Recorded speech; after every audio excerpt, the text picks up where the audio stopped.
I am Seeker. Welcome you to Digital Info Diary YouTube channel. तो दोस्तों, हमने अपने लास्ट वीडियो में देखा था कि हम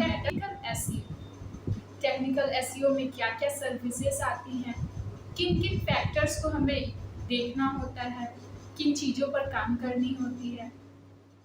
तो चलिए दोस्तों, स्टार्ट करते हैं आज का वीडियो। तो आज का जो टॉपिक है वो है टेक्निकल एसईओ, वो है मोबाइल फ्रेंडलीनेस।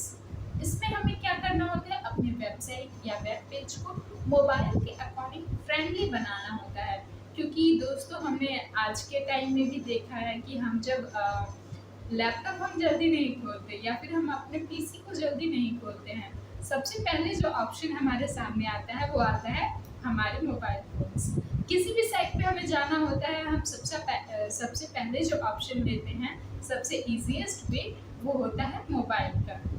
तो गूगल भी इस चीज़ को बहुत वैल्यू देती है, क्योंकि उसे जहाँ पर उसके यूज़र्स जाएंगे उसे वही चीज़ को फॉलो करना है, ताकि गूगल के जो यूज़र्स हैं वो ज़्यादा से ज़्यादा गूगल को यूज़ करें। तो इसलिए गूगल जो है मोबाइल फ्रेंडलीनेस पे ज़्यादा ध्यान देती है। तो हमें भी उस चीज़ पे फोकस करना है। जब भी हम कोई वेबसाइट बनाएंगे तो हमें देखना है कि हमारा जो वेबसाइट है वो मोबाइल फ्रेंडलीनेस है या नहीं है। नेक्स्ट जो आता है दोस्तों वो है नो इंडेक्स टैग्स। तो इसमें क्या होता है, हमें नाम से पता चल रहा है नो इंडेक्स। इसका मतलब है दोस्तों कि हम जब अपने टेक्स्ट या कंटेंट को इंडेक्स कराएंगे, तो मान लीजिए हमें जो इंडेक्स कराना था, हमने किसी रीज़न से वहाँ पर गलती कर दी और हम कुछ और पेज बना रहे हैं उसकी जगह पे, तो उस या फिर उस पेज में कोई एरर आ रही है, हम उसे एक्सेस नहीं कर पा रहे, तो हमने उस पेज को वहीं रख दिया और उस पेज को किसी दूसरे पेज से रिप्लेस कर दिया। तो अब जब गूगल आएगी तो उसे पता कैसे चलेगा कि आपने उस पेज को रिप्लेस किया है दूसरे पेज से। तो ये बताने के लिए हम गूगल को नो इंडेक्स टैग्स का यूज़ करते हैं। इसमें क्या होता है कि हम गूगल को ये बताते हैं कि हमने ये पेज को इंडेक्स नहीं करवाना है। और बहुत बार डुप्लीकेट भी चीज़ें होती हैं, तो वहाँ पर हमें जब हम नो इंडेक्स टैग्स को यूज़ करते हैं दोस्तों, तो गूगल को पता चल जाती है कि ये पेज को इंडेक्स नहीं करना है। नेक्स्ट जो आता है दोस्तों वो है कैनोनिकल यूआरएल इम्प्लीमेंटेशन। इसमें क्या होता है कि हमने कुछ पेज बनाए होते हैं और कुछ डुप्लीकेट पेजेस भी होते हैं, या फिर मान लीजिए कि हमने कुछ डुप्लीकेट यूआरएल्स का यूज़ कर लिया, मतलब एक यूआरएल को हमने 2 जगह यूज़ किया, 3 जगह यूज़ किया। तो जब गूगल उसे क्रॉल करेगा तो उसे कैनोनिकल यूआरएल्स मिलेंगे या फिर कैनोनिकल कंटेंट मिलेगा।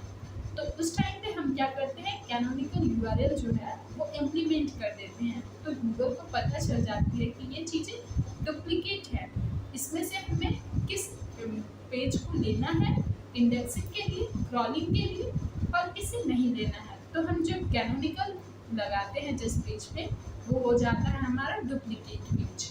तो वहाँ पे गूगल हमारी क्रॉलिंग नहीं करती है और इंडेक्सिंग भी नहीं करती है, उस चीज़ को वो स्किप कर देती है। उसके जगह पे जो ओरिजिनल चीज़ें होती हैं वहाँ पे वो क्रॉलिंग इंडेक्सिंग करती है। नेक्स्ट आता है दोस्तों ऑप्टिमाइज योर 404 पेजेस। तो मैंने पहले ही कहा था कि जो हमारा 404 जो एरर होता है वो क्यों होता है दोस्तों। आपने बहुत बार गूगल पर कोई पेज ओपन किया होगा तो आपने देखा होगा वहाँ पे लिखा होता है पेज नॉट फाउंड। तो ये जो एरर होता है पेज नॉट फाउंड का, तो वो क्यों होता है?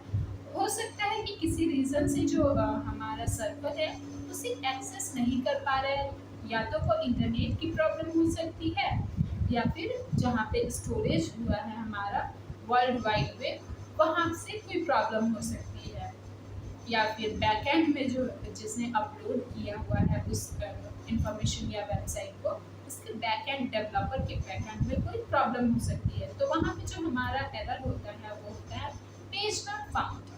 या फिर हो सकता है कि जब डेवलपर ने उस चीज़ को बनाया हो तो उसके बाद उसने उस पेज को डिलीट कर दिया हो, तो वहाँ पे भी जब आप क्लिक करोगे तो वो पेज नॉट फाउंड एरर आएगा। तो पेज नॉट फाउंड जो एरर होता है उससे हम 404 एरर भी बोलते हैं। तो इस चीज़ को हमें फिक्स करना होता है। तो हम किसी भी पेज को डिलीट कर दें तो उसके बाद हमारी जो डिलीटेड लिंक्स वगैरह है उस पेज पे, मतलब उस पेज के लिए वो सारी चीज़ें हमें रिमूव करनी होती है। मान लीजिए मैंने किसी एक पेज को डिलीट किया और उस पेज का जो यूआरएल है मैंने किसी दूसरे पेज पे डाला हुआ है, तो जो दूसरा पेज है वो तो एक्सेसिबल है, यूजर ने उसे एक्सेस किया और उस लिंक के थ्रू वो उस पेज पे पहुंचा जिस पेज को हमने डिलीट कर दिया है, तो उसे वही एरर मिलेगा। तो हमें उस लिंक को रिप्लेस करना है किसी दूसरे लिंक से और इस तरह से हम ये जो हमारा 404 का एरर है उसे फिक्स कर देंगे। नेक्स्ट जो टॉपिक आता है दोस्तों वो है एसएसएल सर्टिफिकेट्स। तो एसएसएल जो है वो सिक्योरिटी सर्टिफिकेट्स है जो हमारी वेबसाइट को प्रॉक्सी नेटवर्क्स या फिर जो ब्लैक हैट्स होते हैं उन सारी चीज़ों से सर्टिफिकेट, सिक्योरिटी सर्टिफिकेट देती है और सिक्योरिटी प्रोवाइड करती है। और जब हमारे गूगल वेब पेज पे यूज़र आती है तो उसे भी सिक्योर मिलती है, क्योंकि हमारी चीज़ें अगर सिक्योर होंगी, वेबसाइट पे सारी चीज़ें सिक्योर रखी होंगी, तो जब गूगल इंटरैक्ट करेगा तो वो भी बहुत ही सिक्योर होगी। तो इसलिए हम एसएसएल सर्टिफिकेट्स का यूज़ करेंगे और एसएसएल सर्टिफिकेट्स अगर हम यूज़ नहीं करते हैं तो गूगल हमारे वेब पेज को रैंक नहीं करेगी। नेक्स्ट जो आता है दोस्तों वो आता है वेबसाइट स्पीड। तो हमें वेबसाइट स्पीड जो है उसे बहुत ही इम्प्रूव करना है। तो किस तरह से इम्प्रूव कर सकते हैं हम अपने वेब पेज के, वेबसाइट के स्पीड को? तो उसके लिए हमें बहुत हेवी इमेजेस या कंटेंट नहीं लिखने होते। हम कोशिश करते हैं दोस्तों कि हम जो कंटेंट डिलीवर करने जा रहे हैं वो हेवी ना हो, इतनी मतलब बहुत ज़्यादा हेवी नहीं होनी चाहिए, जितनी ज़रूरत है उतनी ही होनी चाहिए। और कंटेंट के बारे में भी हमें वैसा ही करना है, हेवी कंटेंट्स को अवॉइड करना है। तो इसके साथ ही दोस्तों हमारा आज का वीडियो कंप्लीट होता है।